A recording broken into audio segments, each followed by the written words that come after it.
The words that remain lightly summarized: the Halesman law firm building, made entirely of glass, reflected more than it revealed. In the financial center of Bello Fortuna, it had 17 floors, the top reserved for elite meetings, and the basement for those who, like me, cleaned without being noticed. My name is Mirella Christina Soros. I'm 32, graduated in languages, fluent in English, French, and Korean, former teacher, now a janitor. What happened? Life, that night. A crucial dinner was held between Halesman's partners and Japan's Yamada Group, a billion-dollar merger on the table. The translators didn't show. A massive traffic jam froze the city. A Japanese executive tried to speak English and failed. Fernando Halesman blushed. Then I said, "If I may, I can help. I studied in Japan. I speak fluently." They stared from doubt to amazement. I was still holding a microfiber cloth. Fernando hesitated. "The Japanese," nodded.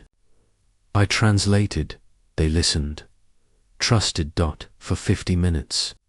I became the bridge, and for the first time in years, I felt seen. The next day, Fernando called me in. "Where did you learn Japanese?" I explained, 3 years in Fukuoka public school, and later, language teaching, until my mother got sick and my sister had a baby. "Bills don't ask for degrees. You saved that night," he said. "I want to offer you something more fitting."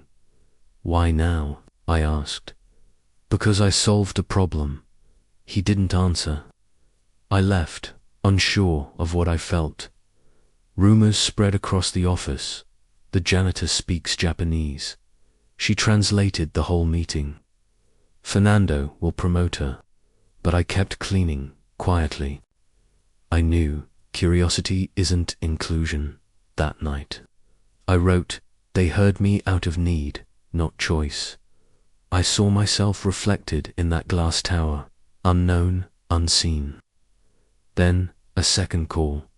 This time, Fernando offered me leadership of a language inclusion program for employees, children, beyond basic English, he said.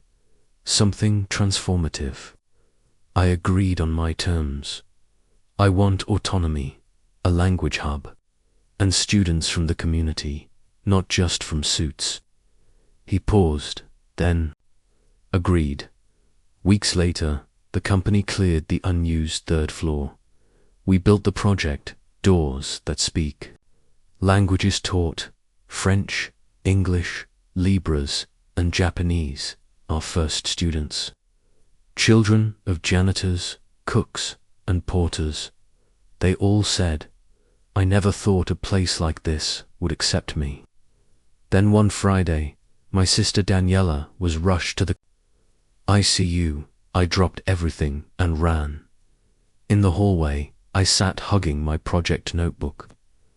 Hours later, Fernando arrived with coffee, fruit, and an envelope. Inside, a signed document creating an internal emergency fund. Quiet, no spotlight, no name. "I didn't come to fix anything," he said. "I came to stay." That night, I wrote a letter and didn't send it. If I ever leave, it won't be out of anger. It's because I want to exist whole, not in pieces.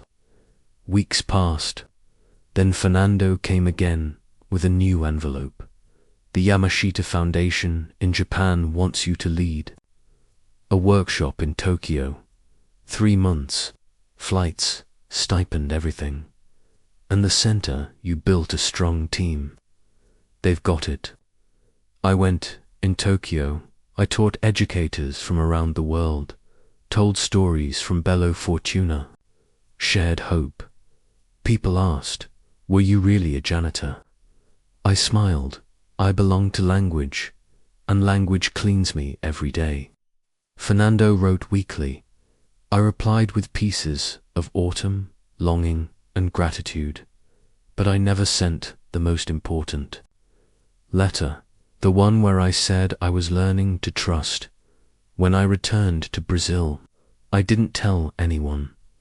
I entered quietly. On the third-floor wall, a quote stood out. "Language is the place where we become whole again." Ms. Fernando saw me. "You came back." I did. No letter. Some things we say with a look. Months later, Doors That Speak expanded nationwide. Volunteers came. Magazines featured the story. But what moved me most were the students' notes. "Now I know my voice matters. I want to be a translator," my dad cried. When I read in English, then another envelope. Lead the educational division of the Hellsman Foundation.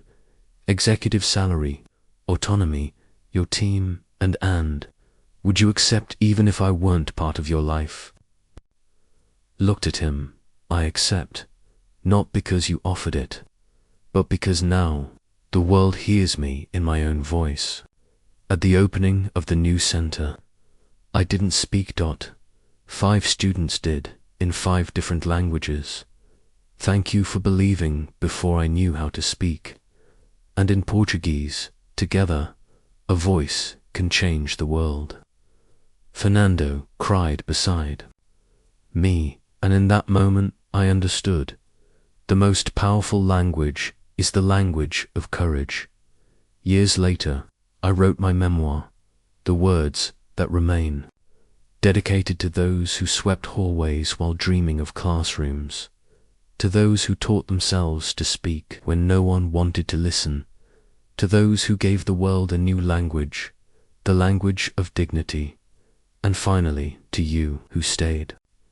Even when everything said you should go, if this story touched you, don't forget to like this video, leave a comment.